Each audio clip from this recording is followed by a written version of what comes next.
Trek.dog interviews, Supanova in Brisbane with Torri Higginson. Welcome to Australia. Is this your first time? No, I've been to Australia a bunch of times. You guys love sci-fi. It's awesome. My first time here was almost 10 years ago, and I think we did Sydney and Brisbane. And since in the last 10 years, I've been to Melbourne a few times, and Sydney and Adelaide just last week. Yeah, I love it here. So you obviously were Dr. Elizabeth Weir on Stargate Atlantis. The follow-up, yes. The follow-up to SG-1. Now you did do 3 episodes in the SG-1 franchise, and I always ask Stargate actors and actresses, what was it like working with the 3 greatest names in television? The 3 greatest names in television. Richard Dean Anderson. Oh, look at you. We're still waiting for his appearance on the website. Really? Yes. Oh, he'll next time he comes here, I'm sure he'll do it. I love him. He's a very irreverent and warm earthling. I like him very much. But I was very nervous, and I actually hadn't watched a lot of SG-1, but I knew him from MacGyver. So our first scenes together, I was kind of nervous and shy around him. I'll get it. Phone's going off in the media room, but that's okay. That's okay.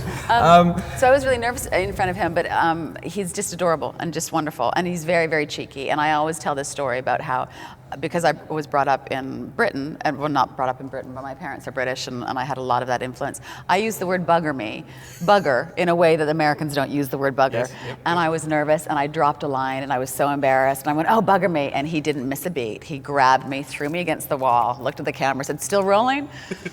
My face was so red for like a week. I'm like, oh my God, that was embarrassing. But he's very lovely. And then, so you moved from Richard Dean Anderson to working with John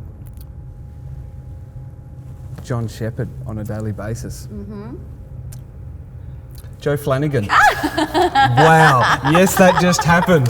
That just happened. It's the convention mentality, right? There's just these lights and so many people. I actually yesterday was signing an autograph, and I said, "What's your name?" And they said, "Ben." I said, "I wrote to Torri." I'm like, what's going on? Yeah, so I get it. So yes. You're forgiven.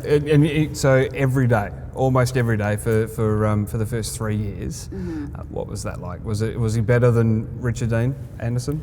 Are you asking me? It sounds like a second. Who was better? I don't kiss and tell. If I was lucky enough to kiss either of them, I still wouldn't tell. Yeah, no, they're very, very different energies, very different people, and they're both lovely and just. Yeah, but I was sort of more in awe of Richard Dean because I had known his career beforehand, whereas Joe I just met on the show, and also because I didn't work with him on a daily basis. So, you get that sort of casual thing that happens when you're working on a daily basis.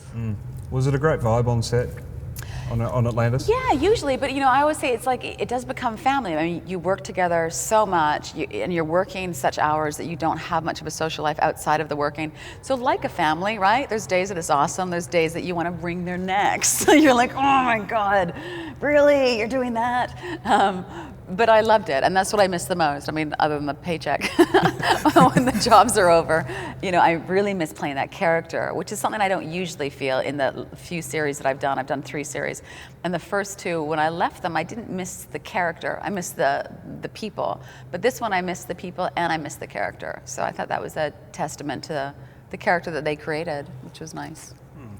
You got demoted in the 4th season and disappeared in the 5th. Was that so humbling?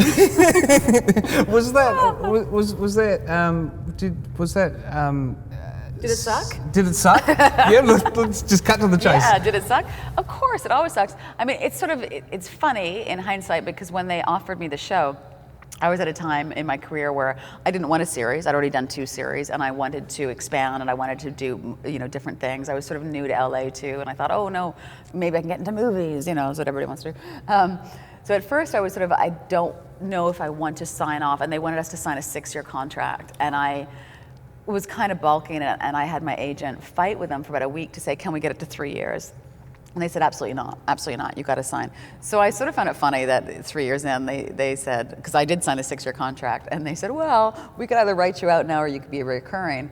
And I sort of laughed and said, don't tell the gods what you want. Like, okay, thanks, guys. But I wanted that then. Now I'm actually enjoying the job, enjoying the character. So it sucked, but it also, I understood it. I felt that there was also a changing of the reins, like when Brad left and Joe Maloney, who I adore, and I adore their writing when they took over, but they wanted to make it their own, so they wanted to change the vibe of it a bit more.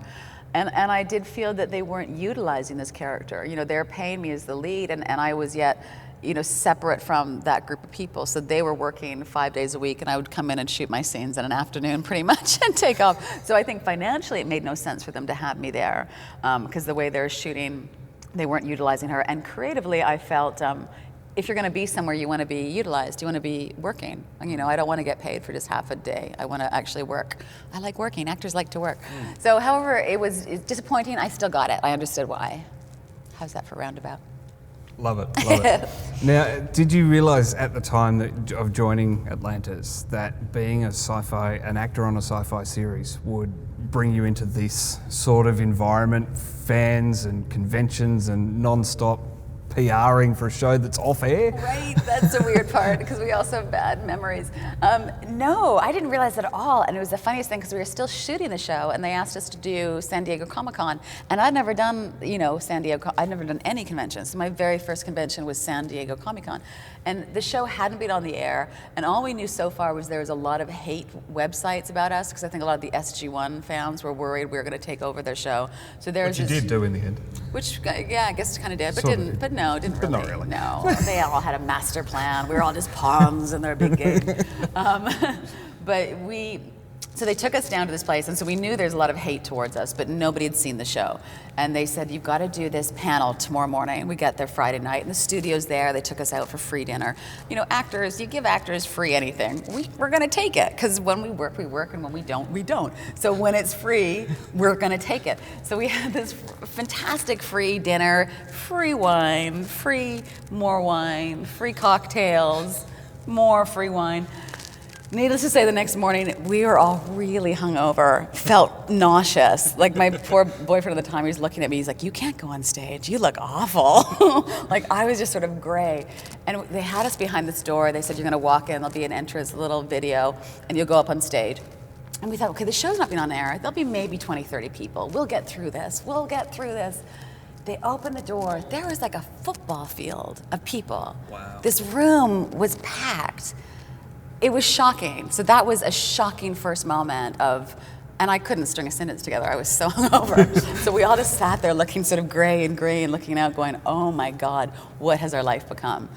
So it was kind of wonderful in retrospect that was the slap in the face of, look at this new world. And at first I hated conventions because I found them, I'm a private person, and I found them overwhelming. I love them now. I love them, not only because I get to travel, but as an actor doing theater, so I ramble so much. Sometimes ask me one question, I'll talk for an hour. Go for it. As an actor, I'm used to doing theater, so you know your audience, you have a relationship with your audience. And television, I missed that, and these conventions are fabulous because you get to meet people and go, oh, you're who I do this for. Oh, and you get to hear what they get out of what you're doing and what works and what doesn't work. Yeah, and there's something about a sci-fi audience.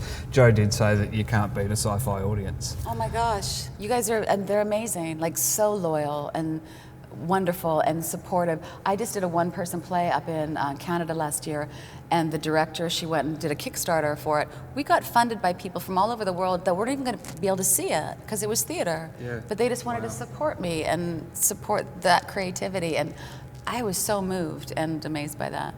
And you guys also, the Stargate fans, no offense to Star Trek, but the Stargate fans are known as being the most generous for raising money for charities. Wow. They raise more money for charities than any other fan group. They're unbelievable. Well, there you go. Torri, have you got any work coming up?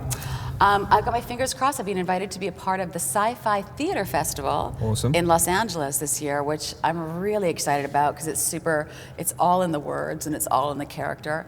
And I also just shot a web series this summer called Nobility that James Kyson was in. We got Christopher Judge to be a part of it. Awesome. Kaz Anvar got in touch with me and said, I'd love Christopher to play this part. Can you give him a call? I called him, he was great. I said, there's no money, but there's all these possibilities and there's a great cast and a great concept, and do you want to come play? And he didn't miss a beat. He said, yeah, sure, I'd love to come play. Awesome. So, and we got Walter Koenig in it, we got Doug Jones, we've got this really, really great cast, so fingers crossed something's going to come of that. Fantastic. Well, Torri, thanks so much for having a chat, and enjoy the rest of Supanova. Thank you very much.